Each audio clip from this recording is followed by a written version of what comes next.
بسم الله الرحمن الرحیم. السلام علیکم. په دې هیله چې روغ جوړ او د صحت کلي مو پر تن وي. دوستانو، په دې ویډیو کې تاسو ته زه داسې طریقه ښایم چې د هغې په واسطه تاسو وکولی شئ د خپل وای فای یا د راوټر پاسورډ هیک کړئ.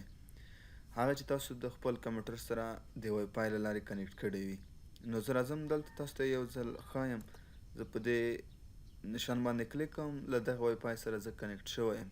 دا چې اوس انټرنیټ ضعیف شوی دی، انټرنیټ کنیکشن قطع شوی دی خو کنیکټیویټي شته دی، کنیکټ شوی یم. زه اوس غواړم چې د دې کنیکټ کولو پاسورډ زه ښکاره کړم چې څنګه او په کوم پاسورډ زه کنیکټ شوی یم له دې وای فای سره. نو د هغې لپاره زه ملګرو راځم سی ایم ډي ته راځم. دلته لیکم سی ایم ډي رن از اډمنسټریټر باندې کلیک کوم. یس. د هغې نه وروسته زه لیکم چې نیټ ایس ایچ ډبلیو لان انټر. د هغې وروسته زه لیکم چې شو پروفایل. نو دا هغه وای فایز دي چې زه له هغوی سره کنیکټ شوی یم.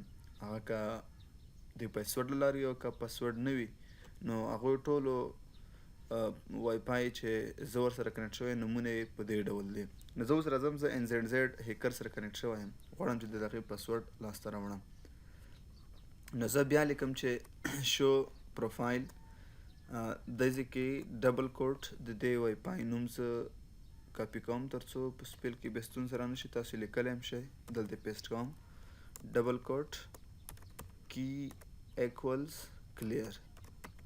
نو انټر کوم یې. دغې دوستانو تاسو دغه دی ولیدلو چې د دې ایس آی ډي نیم چې دی ان زیډ زیډ هیکر د دې پاسورډ لارې کی کنټینټ چې ورته لیکلی دی نو دغه یې د پاسورډ شلو. د دې پاسورډ لارې زه د دې وای فای سره څنګه شوم کنیکټ شوم.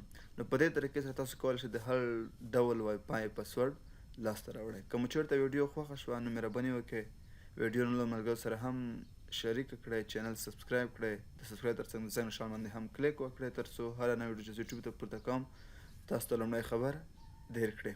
له لیدو مو مننه.